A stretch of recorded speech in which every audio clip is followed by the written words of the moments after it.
You know what day it is? What day would that be, Max? It's not just any ordinary day. It's game day! Alright. Welcome into the podcast, guys. Oh, we are so thrilled to be here. This has been a plan since we met each other here and became good friends. I'm Max Murphy. I'm from Bismarck, North Dakota. You probably haven't heard of it, but I will tell you straight up front, I do have some biases towards the Minnesota Vikings, the Minnesota Twins, and the Boston Celtics. I will be talking about those teams sometimes, but mainly this is just a sports channel that we've been wanting to get going, and we finally got the equipment to set it up. And my co-host. Now we're here. What's going on? I am Teddy Sweetwood from New Jersey. We both here going to Syracuse, and we're finally getting this thing going. Huge Pats fan, also a Celtics fan. From New Jersey, born in Boston, however. And yeah, so here we are. I think he forgot the most important part. We are both freshmen at Syracuse, and we have been talking to each other about sports for a while. We mainly sit in the corner room where we're filming right now, and we watch a lot of sports, talk about sports. There's a lot of people on the floor that are like us that want to talk sports with us, but we felt that we are very capable. Couldn't keep up. Couldn't keep up. Put it we lightly. thought we were very capable of doing this podcast. So here we are, and just in case you ever see us looking over in that direction, right now we're doing this during the Chiefs Giants game, which honestly, if you just want to get right into that, quick synopsis on that one. We were going to do a preview, but since we got the equipment a little bit late, we're watching it live. I think Teddy and I agree on this. It's so weird that the Chiefs are not what they used to be. And just because they're having an off year, they've had this run with Mahomes the last 3 years. Yeah. And it's just crazy to see them on their off game. Well, what I would say as a Patriots fan, and I think a ton of other Patriots fans can relate to, is we haven't gone 3-4 through 7 games, but we have gone 500 through 4 games. We've gone 2-2. I think we've even gone 2-3, and the media acts like the world is falling. Especially when the spotlight is on Mahomes. And the reality of the situation is every single time that has happened, it's actually been better than some of the years where we would just start off 8-0 and go blazing, because then those teams burn out almost every time. Like the team who won the Super Bowl last year, the Buccaneers, that team was, what were they, 8-5, and people were freaking out, and then they get a wild card spot, get hot, and I think they win their last 8 games, including the playoffs. And that's Tom Brady for you. If you count out Tom Brady, you will learn your lesson very quickly. Yeah, I kind of think people have stopped doing it by now. Besides that, there's that one guy in FS1. I don't know if you know who I'm talking about. He's the Skip Bayless. Not Skip. It was either way. There's a dude on FS1. Some people, Patriots fans, might know who I'm talking about because he's just notorious for saying some of the stupidest stuff you'll ever hear. I do want to say we're not halfway through the NFL season because it's 17 weeks this year. Right now we're in week 8. But this is a big game for the for the Chiefs, because if they go 3-5, you look at that division, even though the Chargers are coming off a loss. 3-5 is a problem. But, I mean, even like the Raiders, you have to win this game, especially at home. And, I mean, they're playing well right now, but against a very, very questionable Giants team. Yeah, exactly. I mean, going 3-5, it's fine listen, this team could completely rip off 5 straight wins. We know that they're capable of that. However, it's just a horrible position to put yourself in, especially when you are in a division like the one that you're in. And it's going to be really tough right now. They just showed the standings. Yeah, they're flashing it right now. So, listen, I think anyone who counts this team out is out of their mind.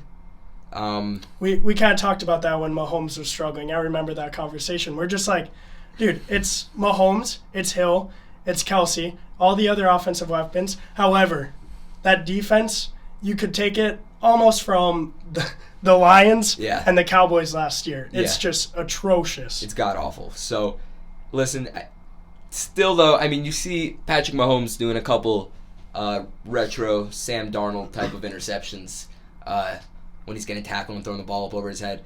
And it's weird because here he goes again. All right, so which I think he'll clean up. He'll clean up those things when he knows it's like we have to start winning.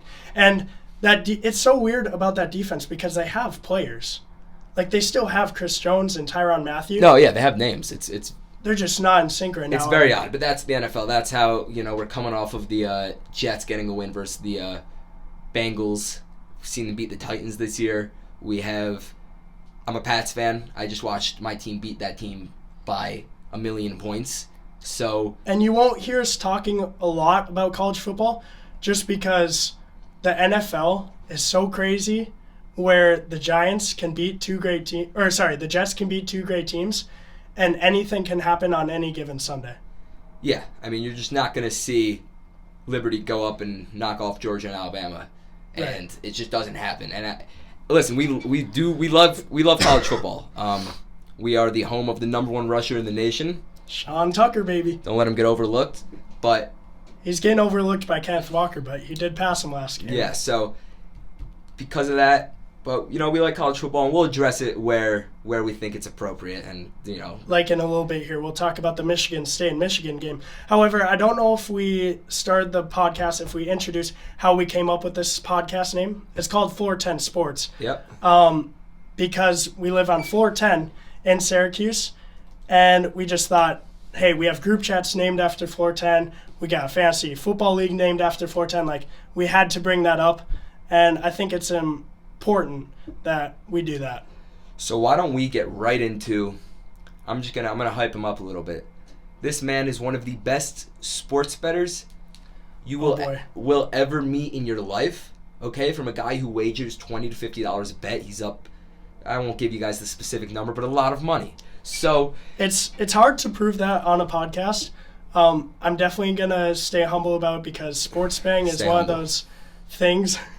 Sports betting is one of those things where it can get out of hand real quickly, and I want to make sure that yes, I'm staying with inside my head. But as of now, I have a lot of doubters. Let's bring up some previous games. How about we talk about the Chiefs and Ravens in the beginning of the year when we didn't know the Chiefs were this bad. So we watch a lot of the games here in the lounge with everybody on the floor, and this guy walks into Chiefs-Ravens before we knew the Chiefs were going to do what they're doing this year. And I do want to give a little backstory. Go ahead. It was when the Vikings missed a 34-yard field goal versus the Cardinals, and I looked around, I was like, oh my gosh, because I'm a very diehard Vikings fan, and I looked around, I'm like, how am I going to make myself happy at the end of the night? And Teddy and my roommate, Rich Wiesman, who kind of got us set up with this camera here. Thank you, Rich. Rich, you're the man. You're the man. You deserve a lot of credit. But I looked over at Teddy and Rich, and I'm like, what do you guys think about the Ravens tonight? And listen, I said, could they win? Absolutely. Like I said, it wasn't, what week was that? I want to say 2 or 3. 2 or 3. And I remember looking at him, and I'm going to say, and I think you put $100 on it, and I remember saying, you're doing that versus Patrick Mahomes. I just thought it was the most absurd thing ever. And then we're sitting there, we're watching the game. Kind of feels like the Chiefs have it, close, whatever. Things get down to the wire, and all of a sudden, the Ravens end up taking that game. And right. Key fumble in that game. And I remember we're sitting there walking out, and everybody is just, because the rest of the guys obviously loaded up on the Chiefs. I think there were 9 guys that bet on the Chiefs. I'm like, you guys are crazy, even though I was the crazy one. And I remember in the beginning, Teddy was like, you're putting 50 on the game? I'm like, no, that wouldn't be a confident bet. I'm like, I got to put 150. And everyone was telling me. I was hearing it from everyone during the game. And that is what boosted my sports betting. So, disclaimer, if Max in the future on these podcasts gives you a bunch of picks, don't put your life savings on them. And if you do, this is us telling you not to. All right? So that's all it is. I've made a private story on Snapchat saying, hey, if you want to win money. If you want to win, you follow me. Join. But don't go crazy with it because I'm not from Las Vegas. But also just don't, So yeah. It's a fine line. Anyway. Do you want to kind of let's touch. We said we wouldn't talk a lot about college football. Go ahead. I do, since Saturday comes before Sunday, I want to touch on the Michigan State-Michigan game. Uh-huh. I listened to Colin Cowherd a lot, and him and Joel Klatt, who called the Michigan game, he's a Fox Sports broadcaster, they're big on Jim Harbaugh, and therefore I am because I love Colin Cowherd, but also just what he did in the NFL and then going to Michigan. I realized at this Michigan State game, this was the chance for him to prove to the haters that he can actually win a big game at Michigan. Yeah. He can win a big game at Michigan, and they had in the beginning, and boy, they blew that one. I'm trying to think in my head right now, biggest game he's won. Jim Harbaugh, I wish I could tell you. I can't, because, and the fact it doesn't jump out at me is a problem. And there, honestly, I hope there's not an obvious one I'm missing that people are going to freak out at me about, some Michigan fans, but I don't know. Biggest ranked win the guy's got? I don't know. I mean, he has, 3 shots a year at somebody. Michigan State, Ohio State. He hasn't beat Ohio State yet. Maybe in the Big Ten. He hasn't Ten beat Ohio conference. State yet. I know. I mean, you were hired to go beat Ohio State. That's literally bad. why you were hired. You were hired to beat up the rest of the cupcakes on your schedule and be able to win Ohio State. And you can't do it. Reality hit What are me we going hard. on, 7 years now? 8 Saturday. years? 7 years? 6 years? Yeah. Reality hit me hard on Saturday. However, Kenneth Walker from Michigan State and that team, I think, proved themselves. That team's like, good. McNamara, the Michigan quarterback, went crazy in that game. I think he had like 300, high 300 numbers, pass yards, and he was splitting some reps with the other quarterback. Can't think of his name. So Michigan QB. McCarthy. So J.J. McCarthy was the dude taking second reps, and then McCarroll was.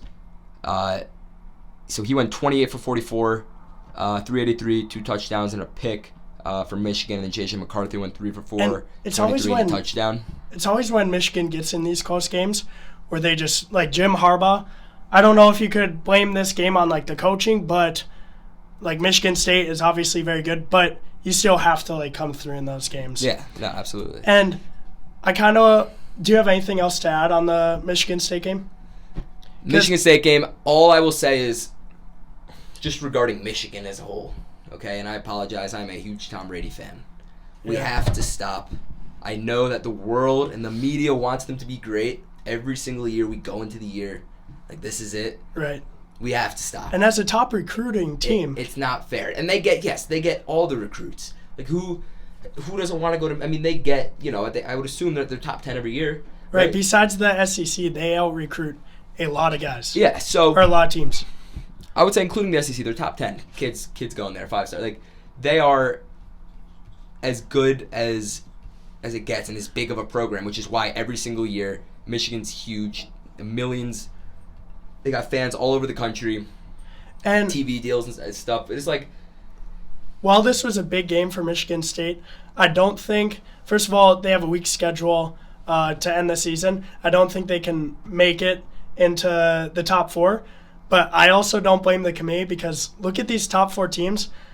I mean, in my opinion, Georgia has like 7+ guys on the defense that will get drafted, and Georgia seems almost impossible to beat them.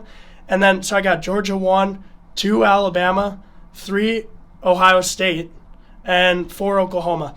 I would put 5 Michigan State and 6 Oregon just because because we've seen Caleb Williams has impressed us at Oklahoma. He looks really good. I mean, I'm not the biggest Spencer Rattler fan, but he kind of blows. What's your beef with Spencer Rattler?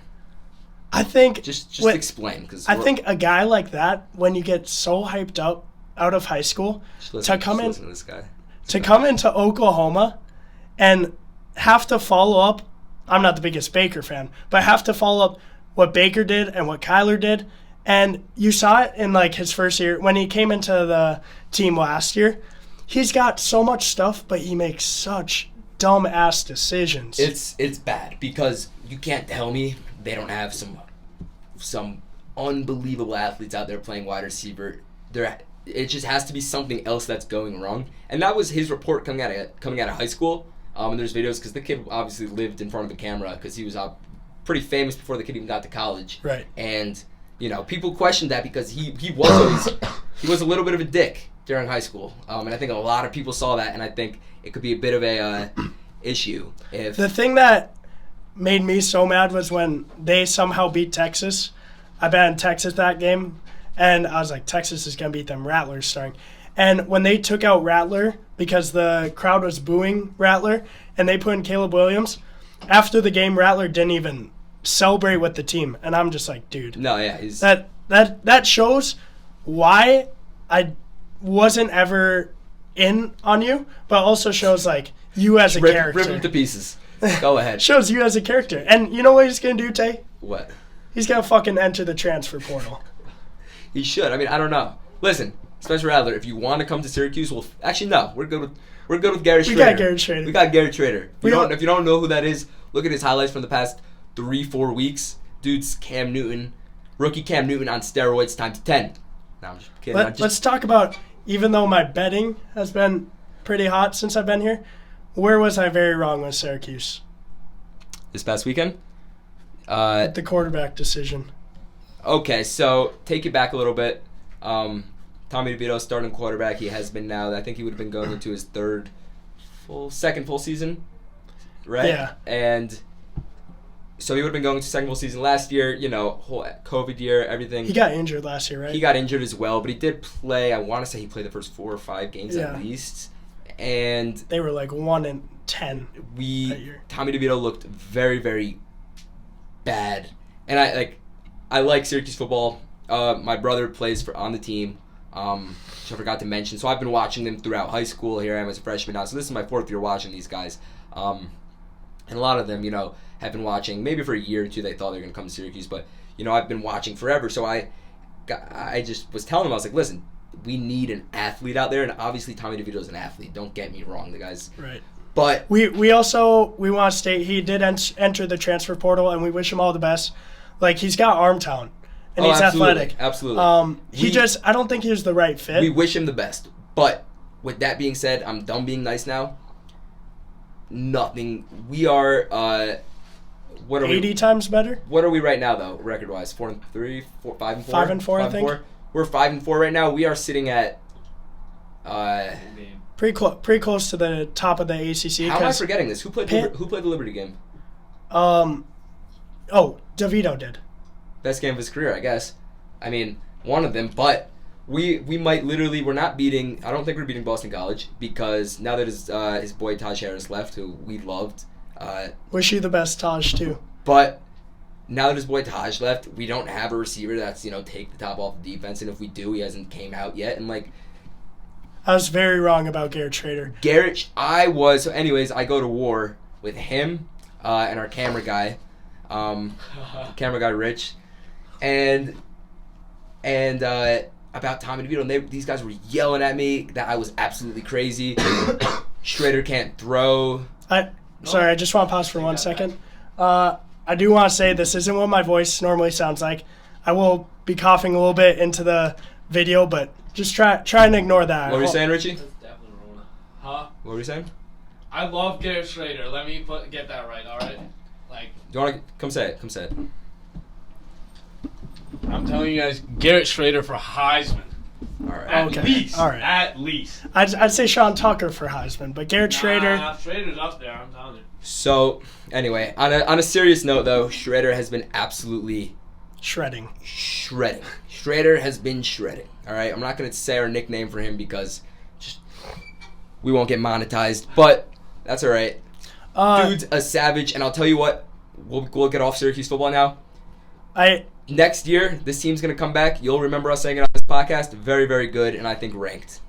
We're sorry if you're not Syracuse fans. We did have to touch on that because we're done. Because they're our team, and they've made us very happy and very sad this year. Yes. But we're going to move on to, what about the Packers-Cardinals? What do you want to talk about? You want to talk about Packers-Cardinals? I mean, let me first give my Aaron Rodgers opinion as a whole, if that's all right with you. That's totally fine with me. I'll give it as well. Aaron Rodgers is one of the, if not the, it's up for debate, most talented quarterbacks to ever touch a football. I have family in Wisconsin who live and die for the Packers. They root for the Patriots for me, and I root for the Packers for them sometimes when I need to. But for as long as I can remember being a Patriots fan, all I've heard is Aaron Rodgers, Peyton Manning, Drew Brees. So I've had to statistically and with video evidence prove every single time that Aaron Rodgers is not as good as Tom Brady. Now, I'm not here to talk about Tom Brady. My point is, throughout my life being a Tom Brady fan, I've been made to dislike Aaron Rodgers by the amount of Aaron Rodgers stans And me as a Vikings who fan. get in my face about Aaron Rodgers versus Tom Brady. And I think at this point, if you're still arguing that, I don't know what to tell you. Just go home. Yep. All right? But with that being said, the man is an absolute savage. He's one of the greatest quarterbacks to ever play the game. And the guy's a stud. What he did out there versus the Cardinals was some of the most ridiculous shit I've seen in a very long time on a football field. To go out there the way he was playing and then to come back and dress up as John Wick for Halloween and dance with a Glock. The guy's a savage. It was insane when we saw that game because we're like, man, without Davante Adams, I'm going to kind of put my bang into this. Yeah. I was like, I read a stat. Aaron Rodgers is 7-0 without Davante Adams. I'm like, first of all, I'm not very high on the Cardinals because they should be 6-2. Vikings missed a short field goal. Sorry, had to bring that up. Still hurts. Still salty about that one. But I want to say without Davante Adams, he's 7-0, and that shows how good of a freaking player he is. He didn't even go and look at the stats. He didn't even go crazy. He threw for 184 yards to who? Alan Lazard was out. Davante Adams was out. In the middle of the game, Robert Tonyan, who's been improving as a tight end, who people are saying This guy, every now and then Robert Tonyan just decides to catch 5 touchdowns in a game. Just go ahead. And he tore his ACL in the middle of the game. Yeah, that was... You know who the second leading receiver was in that game? I don't. He was drafted in 2019. I honestly thought you knew. I thought you were about to tell me. No, he was drafted in 2019. I had to research this because I didn't know him. Drafted in 2019 and made his first career start. That was his first career start? Yeah. What's his name? It was... that's the point. We don't know. Yeah. But... I also want to touch on the receiver who's been doing really well for them when Adams isn't necessarily getting all the receptions he gets, which he get. I mean, he's best receiver in the league. But you can debate... Anyone can debate that, but I think Adams is the best receiver. Randall Cobb, who's 31 years old. That was awesome. Has been bouncing around the league this whole time and reunites with Rodgers. That whole situation made me very happy. He had a couple of years on Texans. Was he Texans? Am I wrong about that? Was he on the Texans last year?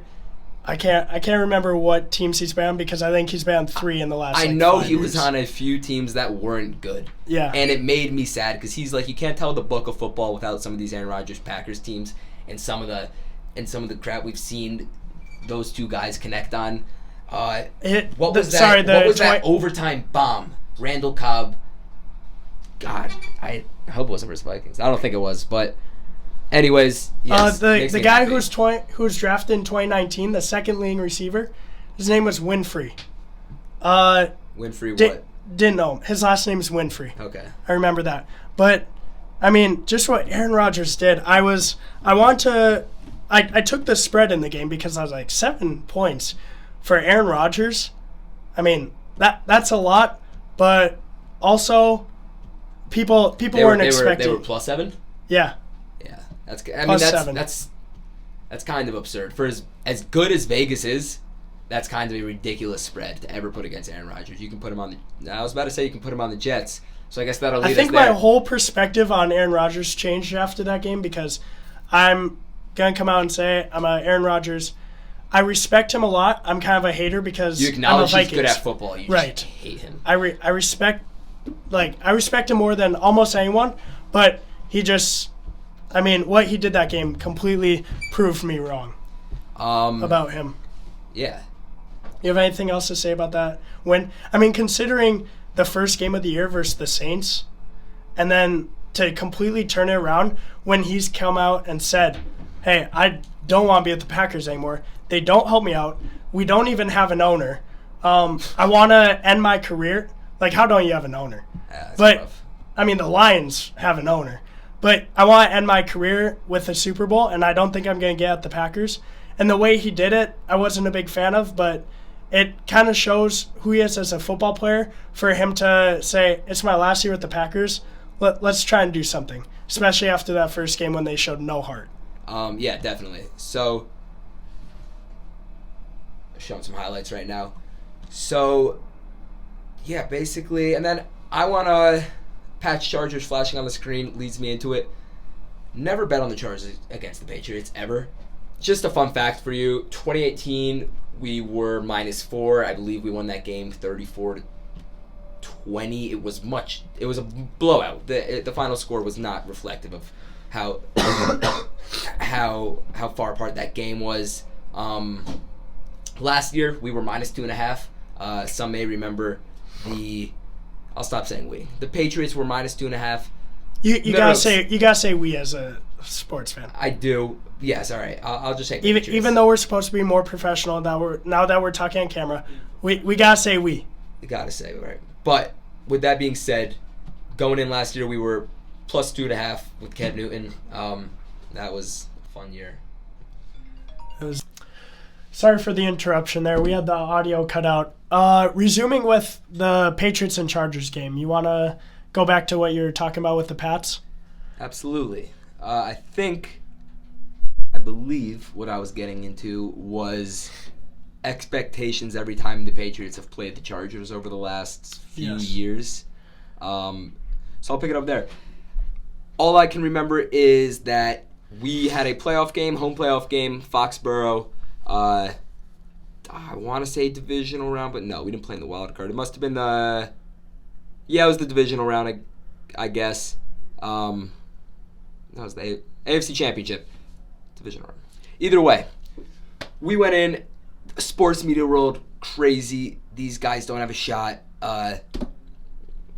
Not quite that far, but pretty much just saying Patriots are done. They're washed, I think it was because the Chargers finally had their team. They looked like good. They had a they good looked year. good. They had Eckler going. They had Keenan Allen, obviously, and they were looking really solid. Was that with Philip Rivers? Philip still on Rivers the team? was having playing some of the best football of his career, and Right. whatever. We go there, we absolutely smoked them. Thank you, Sony Michel. I will always love you for that playoff run.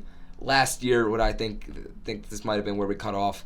We were +2.5 last year. Okay, we won 45-0 with Cam Newton as our quarterback and Jacoby Myers as our number 1 wide receiver.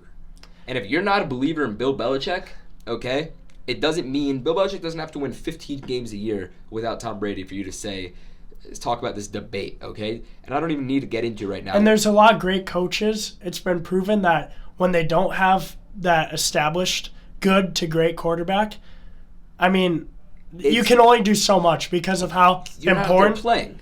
How important the quarterbacks are, and you see what they're getting paid nowadays, which it shows like how many points they're worth, and they're the whole team.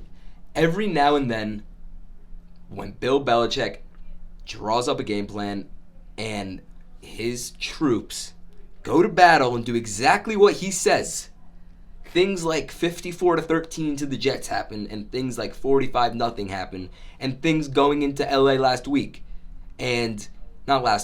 yesterday, and us winning a close one that we honestly had in hand towards the end of that game. That's what happens. So things like, hey boys, I've been proven to game plan against young quarterbacks before. Why don't you just trust me? Yeah, exactly. So, and I mean, you look at his stats.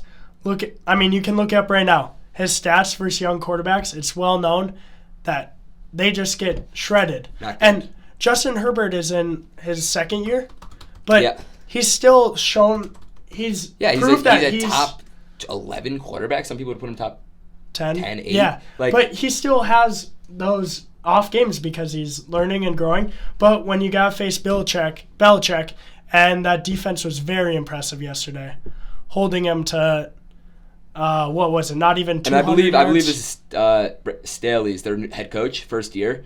They flashed Belichick's record versus first-time head coaches, and it's also just dominant, like 26-5 or something, whatever it was. So, which is one of the reasons why, we didn't release this is our first episode, so we didn't release my picks, which we'll be doing on Thursdays and talking about every game. But this week, my lock of the week, I told Teddy right when I saw the schedule of the games, I was like, Patriots money line. They're getting 4.5 points versus a team that they just crushed last year with Herbert. And also, if you've been watching the Patriots, they've lost their, people say, so that Nick Folk missed field goal off the crossbar, 56-yarder, the only field goal the guy's missed in the past 10 years, feels like. But he is, people say, Brady would have got the ball back with, at that point, probably 40 seconds or whatever it was. And that was a big controversy. I remember that. But at the end of the day, it is downpouring, completely downpouring. They hit that field goal. They're not scoring a touchdown. I can promise you that. I think they would have only needed 3, right? We were down 1. Yeah. So they would have won with the field goal. Brady's the best at that. But if you watch football, you also just saw Brady not do that this past weekend. Mac Jones looked like a great replacement for Brady. He looked way more composed than Brady did. And when was the last time we said that? Even though they didn't get the win, I can't back you up on that. If you watch that game, I can't. But yes, he looked. But look at the first. How they came out. Mac hit more throws than Brady. Whatever. Just the whole more composed thing. Yes, maybe, but it's just difficult because of the surrounding circumstances. And saying like anybody's more composed than Brady, whatever. This is like my I still obviously favorite athlete of all time, Tom Brady, and I love Mac Jones, but there wasn't a whole lot of that Brady, Listen, he was out there pouring rain. More emotional for Brady though than obviously was Absolutely. Mac Jones. That had to have been the weirdest day of Tom Brady's life, and it couldn't have even been close. That had to have been the weirdest. That had to have been a Super Bowl level of nervousness for him, because that's the weirdest thing he will ever have to experience in his life. But moving off. Do you want to move to the crazy upsets from this week and the backup quarterbacks? Go ahead. Just went berserk as Teddy and I were watching the games in the early 1:00 window games. We're like, Mike White versus the Bengals. Come on now. He had them in their parlay, the Bengals money line, which was probably crazy because it is the Jets. And I am not a betting guy. Just I don't bet a whole. But that was one of the more obvious ones of the week. So I had them Niners, which I was scared about. They pulled it out. Titans, which I was scared about. They pulled it out. Bills, they won kind of close, but you knew they were going to win. Right. And then I think one other team, and then I had Cowboys. Dak ends up not playing. They still find a way to win in a crazy game. And I'm not too much of a bettor like this guy, but I was like, all right, this is $20 to win $200, whatever it was. And It was free play. And the Bengals lost to the Jets. So I could have turned $0 into $200. But so it's just another Either way, I think we all know the story of that game. Mike White throwing for over 400 yards against the Bengals defense, which has proven to be actually pretty good this year. Yeah, Bengals are good. And it's just a good team. You could call it a fluke game for the Jets, but they do this against... They usually keep it they're very inconsistent. But they went in, they beat the Titans at the Titans. Yep. They were at home versus the Bengals. But they beat some of these powerhouse teams when... I don't know. There's no explanation, so don't try. Yeah. Because there is really no way to go from the week before the 54-13 loss into beating the Bengals. Except for Mike White, who came in for us. I'm just kidding. And also shredded us. For the first, came out, went 11 for 13 with a touchdown, 100-something yards. And then we kind of caught up to him, and then he ended up throwing 2 picks and didn't get much better from there. But with that being said, Zach, if you're a Jets fan, I actually had a friend of mine, Max. Not me. Not this Max, my friend Max, over at Ghost University of Miami, hometown friend of mine, text me and say that might have been the best Jets quarterback performance I've ever seen in my life. And he's my age. He's 19. And I was thinking, I was like, it really could have been. And if you're a Jets fan, like, I guess comparing him to Zach Wilson. Zach Wilson got your the top pick. Zach Wilson got that win versus the Titans. Yeah. So he did do that one. But for Mike White to come out play how he did, because you don't know what you have with Mike White, which is kind of why it's a little bit exciting. Right. I mean, he's been sitting bench his entire we, career. We don't see a lot of practice film, but I guarantee you. And I'm watching live a Travis Kelce fumble. Oh boy, the Chiefs. Like, this is unreal. I don't know They're how up 14-10 right now. How you go from winning a Super Bowl 2 years ago to being in the Super Bowl last year to, I mean, not even control. You're favored by 10. You're not even controlling the game versus the Giants. Listen, I hope this isn't a freezing cold take. Let's see if this is out first. That's clearly out. I hope this isn't a freezing cold take. I don't think they're going to win this game right now. I honestly do not believe in them right now. And in Arrowhead. Arrowhead. You know those fans aren't giving up because that's one of the craziest stadiums. And they know Mahomes is still on the field. Can we go back? I just want to give a stat for the backup quarterbacks. First of all, as a Vikings fan, it was so frustrating watching Cooper Rush tear us apart. And only a Vikings fan would know this. Yeah, it's painful. Backup quarterbacks tend to just light us up. I'm serious. We've lost to Chase Daniels like twice. Once on the Bears, once on the Lions. Chase Daniels, I'd consider a wealthy man's backup. Yeah. But backup. He's still a backup. But these backup quarterbacks between Cooper Rush, Mike White, Trevor Siemian when Jameis got hurt, and Geno Smith combined for 1,084 pass yards, 8 touchdowns, and a completion percentage of 70%. Yeah, I mean, which is insane. And this is since when? That was just this week. Oh, backup quarterbacks this week. Okay. Yeah. Okay. Geno Smith got a win. Trevor Siemian got a win. Mike White got a win. Cooper Rush got a win. I thought you were reading me the stats versus backup quarterbacks versus the Vikings or something. Oh, no.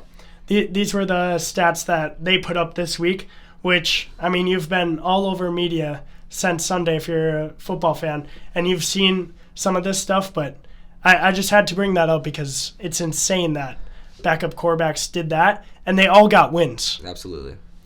Trevor Siemian got a win versus the Bucs. Yeah, that was awesome. Trevor Siemian coming in and doing what he did versus Brady. He didn't come in. That team did not slow down. I think, when did he come in? I know at first half. Like early second half, I think. Maybe late first half. But have to figure that one out. But either way, they were scoring. They were driving with him, and they were scoring. Right. They didn't slow down and just let roll over because they did. The Bucs did start coming back. And you knew Tom Brady wasn't going to lose to backup. They were up by, I think, 12 points at one point in that game. And I don't think one person in the world thought the Saints were going to win, up 12 in the third quarter. I don't think one person in the world thought I was going to win. And they showed Tom Brady on the sideline, and honestly, just ready to rip the Saints apart. In his, I'm going to come back and kill everyone pose. Yeah. But it's I don't know. Listen, that storybook, it was just too perfect of a situation for Tom Brady where something did go wrong. But this is what happens in NFL seasons. Things go really weird for good teams. And I think that's to be expected in a lot. And, like I say, the perfect teams very often don't win at all. I feel like this was one of the... Anything else about those backup quarterbacks' performances? Nothing. I want to talk about the performances... the Monday headlines today. The fact that crazy trade with Von Miller... Derrick Henry out for 6 to 10 weeks will completely change Tennessee. And that's a problem. Yep, and now Jameis Winston, that was just reported that he has a torn ACL, won't be in for the year. Did you see him dancing on his crutches? Only Jameis Winston. Richie, I am the biggest... Get over here, Richie. Jameis Winston is my favorite NFL quarterback for anyone that cares to know. He is the biggest clown I think we've ever seen. I am officially a Jameis Winston fan. I do not know, I know Damien will never see this, but, all love to him. But I think he might have, the lowest IQ of any quarterback in the league. Jameis Winston? Yeah. Oh, my gosh. Listen. His 30 touchdown and 30 interception year kind of outlined that. But he was, Dude, he's just literally one of the most genuinely funny human Well, beings. goes If I to the can- local. Okay. Goes to the local hospital during the game. After he watches them on whatever TV they had in the ER room, he's like, "Nah, I gotta get back and celebrate with the team." My favorite moment of Jamie's is where he goes, in a post-game presser, he goes, "Yeah, I remember my quarterback coach always told me." Oh, what did he tell me? What did he say What again? was it? He goes, I remember my quarterback told me, he goes, we just have to come out here and be prepared. I remember Yeah. my coach told me, what'd he say? He just said to be prepared. And Wait, what did he say again? Oh my gosh. that was hysterical. But What are your thoughts? Do you think we can the? just change this to Jameis Winston's fan club. I love him. I think the Yeah. podcast should be named Jameis Winston Jameis Winston's fan club. for the win. We wish him a speedy recovery though, because that guy gets a lot Dude, of this lot was- of people in front of this Saints is games. the best that he's looked, really. I mean, I know if you want to talk about the yards and touchdowns, he's had those stats before, but in terms of clean football, winning record on a Aren't the decent Saints team, like 5-2? Yeah, I mean, this Occasionally was- throw up some no-look touchdown. this is the best that he has looked. And maybe ever. If you take, I know Bill Belichick takes this style of football, what he's doing right now, over anything else he's done in his career. Who cares about the yards and stuff? I mean, But Sean Payton, Sean Payton. what he's done to kind of you knew, even though he was going in to be a backup and there was like a fight for Taysom Hill and Jameis, you knew Taysom Hill's just Jameis, not if he enough got of his a quarterback. I hate to Right. say it, not to start 16 games. He can't. Hey, they can I'm roll totally him out with there that. on a random game if they needed to. Right. Why isn't he playing? he Actually? has a concussion. Really, I was gonna say I didn't know they were gonna go with But Simeon. You With knew Taysom Jameis Hill- Winston going to a great head coach like Sean Payton. If Jameis got a shot, he would clean up some of the bad decisions Yes, he's I made. think that that was somewhat to be expected, but This Chiefs defense. not good. So basically, what I'm checking my fantasy right now, everybody, and I have secured the win. Thank you to Tyreek Hill. What? So the Titans aren't going to be all what they were with Derrick Henry, but what do you think? Like, what are your predictions? On the What are they Titans, going to be like without him? I mean, they signed AP, but I Come think on. it's so hard to tell. I'm trying to think of the last time I can remember watching a Titans game without him. And I can't really remember. All I can say is this. AJ Brown's awesome. Julio Jones is awesome. Julio's been under. Right. I don't know why I've drafted him on fantasy. No, Oh, boy. that was dumb. I'm not gonna lie to you. That was Wow, dumb. he's underperformed. And He hasn't even played, really. but he's a talent, obviously. One of the great. So- Not one of the greatest, but He is. Yeah. He's an all-time great, I would say. Uh-huh. But the team has talent. Suspect defense, and Ryan Tannehill is capable. Tannehill's good. Like, honestly, Tannehill over the last couple years statistically is like the best quarterback in the league. And you, Looking as at a just- Patriots fan, have seen him a lot. Yeah, no, I've had Ryan Tannehill ruin some nights for me. Dolphins miracle. So actually, I think I watched Ryan Tannehill end the Patriots dynasty. Oh, boy. Thanks for bringing that one up. But We did cover Jameis Winston, but I think the signing, I'm one of the biggest Adrian Pearson fans because obviously what he did with the Vikings. But I think the signing of AP, you're going to see a big drop-off, mainly because AP hasn't been in the league for a while, but also the stats that Derrick Henry has put up the last couple years, and especially this year where he's on pace to break almost every rushing record. dude, I was about to say Derrick Henry is, and if my dad ever listens to this and hears me say it, he would kill me because my dad still says Jim Brown's the greatest football player ever. Like, not Syracuse, baby. counting Tom Brady, anyone, he still says Jim Brown's the greatest football player ever. Derrick Henry was very close and is very close, and it's so sad that he suffered this injury because if it's possible for him to top what he did last year, he was about to do it, to becoming very close to, and I don't even want to say it, but like the most dominant running back in the history. Like, nobody has done this. Nobody has been this far. And when I say nobody, maybe it has happened, but for him to do this year after year, he was a late bloomer, which has allowed him to really come in and excel now for a longer period of time than he didn't come in to the NFL, get 100 carries a game. Like, they really, so Alabama running backs right there. my point to him, which I said a few days before he got injured, was he's the most dominant player in sports right now. There's nobody who's better at their job than Derrick Henry has been this year in professional sports. And it's hard to compare that to quarterbacks, but he's so, like, you can't really defend for him because he's kind he'll of break the MVP. those big runs. I mean, those are Madden numbers, bro. Right. Like, that shit is absolutely crazy what he was doing. And I don't think, and this is so sad, but it is what it is. And he'll be fine. Injuries. I think he'll be fine. I don't know. Foot's not a good place to get injured because you're a big dude. You need to run. It was honestly a really big injury week. I mean, Danielle Hunter, a lot of people know him. He's a great DN for the Vikings. Yep. He's out for the year.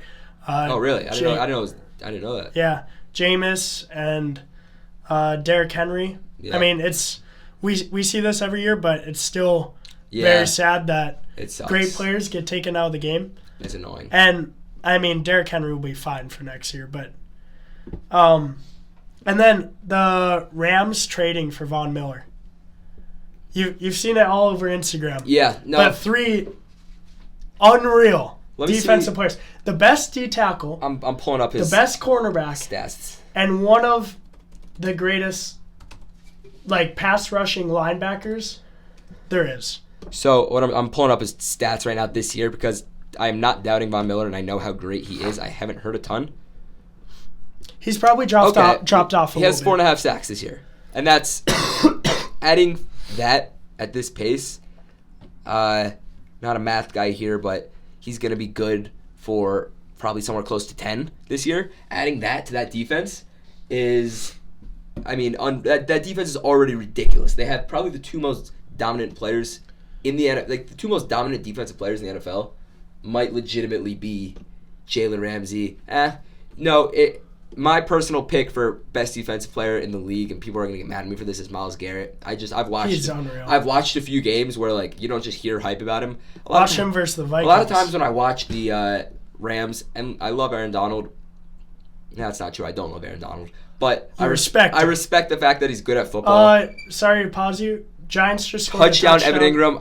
I'm documented as saying, as I said this when the Chiefs were winning, I had a very bad feeling there's just no chance they. I don't get how it's happening. Like, your offense is so good and your defense is one of the worst we've seen. Like, you can take the Cowboys and the Lions from last year, but this defense is so bad. Like, they let Daniel Jones throw. Mahomes is so high. Listen, every now and then Alright. Daniel Jones decides to be a good quarterback, but every now and then he doesn't. I got a lot of Giants friends from Jersey, so he frustrates.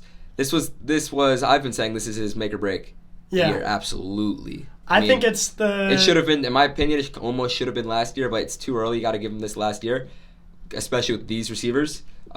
Is Tony back? Yeah, Kadarius Toney's out there, and Sterling Shepard is out for the game again.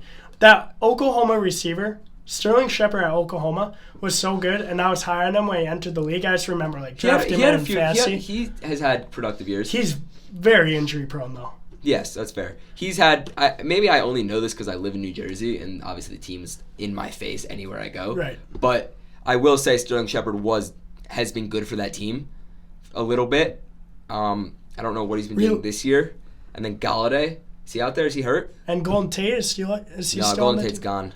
Oh, yeah, Galladay I think is in the game, but is that his second fumble, Travis Kelce? Has he fumbled already this game? Yeah.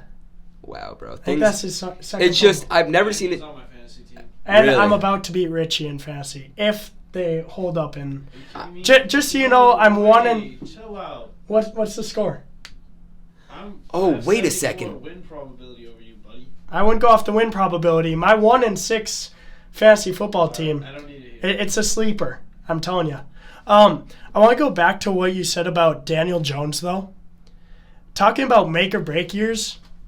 Baker Mayfield, who I absolutely cannot stand. I like Baker. I don't love Baker. I don't like him off the field. I don't like him on the field. He has one of the most talented rosters. He's got the best O-line. Some of those O-line players that are backups could be starters on good teams. That's how good that O-line is. They have they have one of the best backfields, Nick Chubb and Kareem Hunt, even though they've been a little bit hurt lately. The fact that the team is 4-4, but one of the wins was with Case Keenum.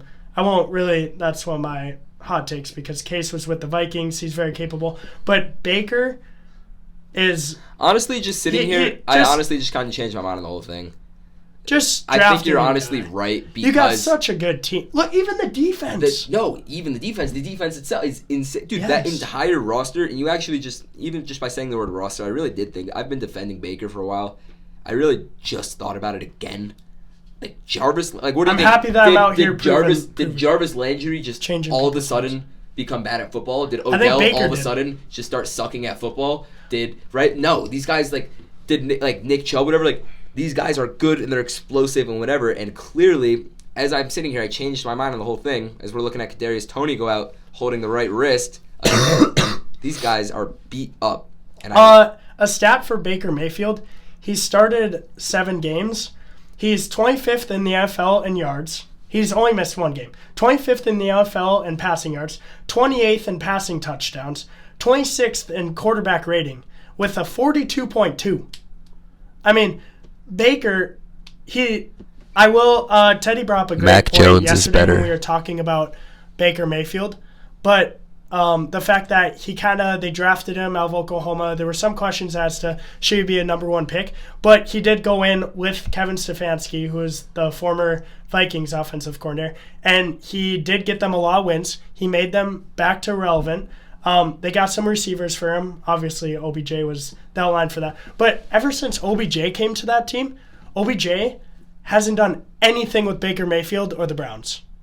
And I want everyone to go look that up because my boy Colin Cowherd brought that up. He brought the statistics. Won't tell you them because I can't remember. And what Baker has done there is you could consider him the most overrated wide receiver, but you have to look at who his quarterback is. Oh, you're talking about Odell? Yeah. I will personally tell you, as a football fan, I have seen Odell do some of the craziest stuff, and I'm not talking about the one-handed catches. I'm talking about catch a slant on your own 10-yard line, and you're already screwed. Like, he's going to the house. I watched him do that stuff for 2 to 3 years, and there was a point where I would have taken him over, at that point, Julio, DeAndre Hopkins. When he was so young. And it wasn't even close. It was the year after his rookie year, even towards the end of his rookie year, his second year, and then his third year, I want to say.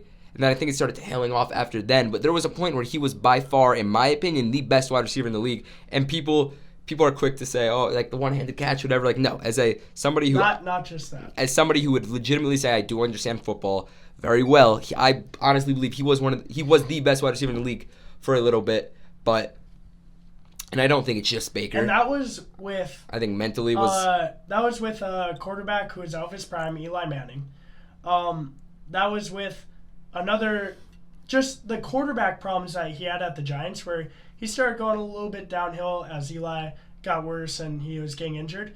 But then when the team got worse as he did. It was all in sync. It wasn't just him collapse, but he hasn't been the focal point, and I don't have the stats in front of me, but I feel like Baker's been better without him. I feel like I've seen that somewhere, that Baker has been in the team's one. Because if you have a guy like Odell, you're gonna look at him. You're gonna look at him almost every play because it's Odell Beckham Jr. I don't know if they still have Austin Hooper, but they got David Njoku, who's a great young tight end who I don't know if Patrick you Mahomes could looking a blame it little on. gimpy. I don't know if you could blame it on his tight end performance, but does that go back to Baker as well? And I forgot where I was going with this. Dude, I can tell you what. But when you have Jarvis Landry, those 2 running backs, that O-line, Odell Beckham Jr., David Njoku, and that defense, and you're 3 and 4 as a quarterback with the worst statistics in the league as a number 1 overall pick, No, it's not good. It's not good.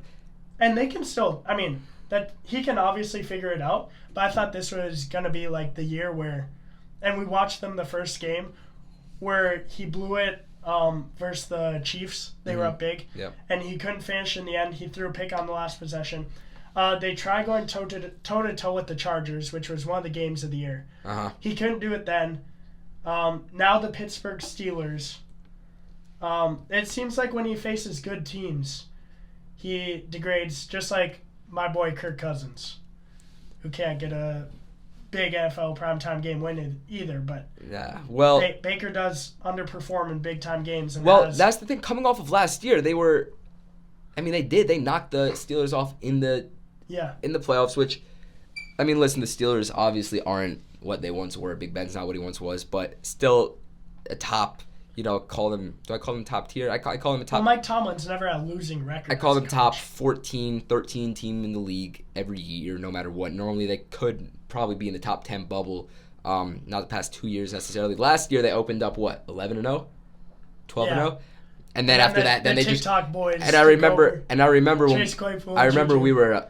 me and my friends were talking, and we were like, this is literally one of the worst teams I've seen with this record ever. Yeah, and they were playing some awful teams, too. But not 11 awful teams. The Rams getting Von Miller, it obviously improves their defense tremendously because he's a great end. Because I would say the linebacker core on that team is like their, if you want to call it weakness. I was gonna say no name is jumping into my head right now after you said that, and which so is kind of them embarrassing. adding but that, they were my dark horse Super Bowl team fuck are they linebackers? before the year, but it's now showing like, and they were favorited to be really good, especially with Matt Stafford. Leonard Floyd, that's what I was thinking of. Yeah, And like that's pretty much the only big name. He was really only good on the Bears. I don't know if he's been all that with the Rams. Do you have? I mean, I think we've had a pretty solid episode here. You have anything else you want to touch on, or? The backup quarterbacks this week, Aaron Rodgers proving the haters wrong, which was me, even though I bet on them. I do want to add, Teddy and I took a little bit of shot at Earlier, our you might remember, and it wasn't boys. even you. I was just like, they couldn't keep up with us. They can keep up with us. I'd consider them more team specific about their sports knowledge, and even so, they do. They know more about sports than honestly most kids I know. That was kind of just a joke because they're our boys. They're going to be making some guest appearances. You will see them on this very soon. Maybe even Thursday. We don't know. We brought up some. Oh, I'm on there next. Might even see the camera guy. You might even see know. the camera guy with his very hot takes. But shout out to our boys on 410. They heard us making the podcast. And Tyreek Hill is good at football. Hey, can we be on the show? We're like, of course. Like, you guys are our boys, and you know college football, you know NFL really well. But this was kind of where Teddy and I are so excited to have this podcast. Thrilled. And Richie helping us with the camera and getting that set up. It was kind of like a dream. Teddy Theodore Sweetwood wants to somewhat do some commentating, or like that's his dream job. And this is definitely a good start for that. I realize how competitive like the broadcasting school is, but now that we're at Syracuse, it's one of the best. Mike Tirico, Bob Costas, bunch of legends have come out of Syracuse broadcasting. Yeah. But episodes Mondays and Thursdays. Hopefully Mondays we'll get it out earlier in case there's some good Monday Night Football games so that we can preview those instead of watching them. Giants up 17. And don't miss, we are going to run through every single spread, money line, parlay, anything you could possibly think of. We are going to have the best better on campus run through every single one of them. Don't bet with us, but use his picks. But make up your own decisions. Don't put your life savings on it, but do it. This guy named Max Do Murphy it. No, has made some money on MLB. The World Series is going on. I love baseball. I love the World Series. It's kind of losing its viewers right now because it's an older game. But some of my picks have been pretty good with help to my gut feeling. That's it. I researched some stuff. The guy doesn't have to explain it, and I think gut feeling. That's a drop. I think it's a great episode. Great first episode. And I'm thrilled. We're so happy to be doing this in our corner room. Shake my hand. Nah. Peace, boys. Oh.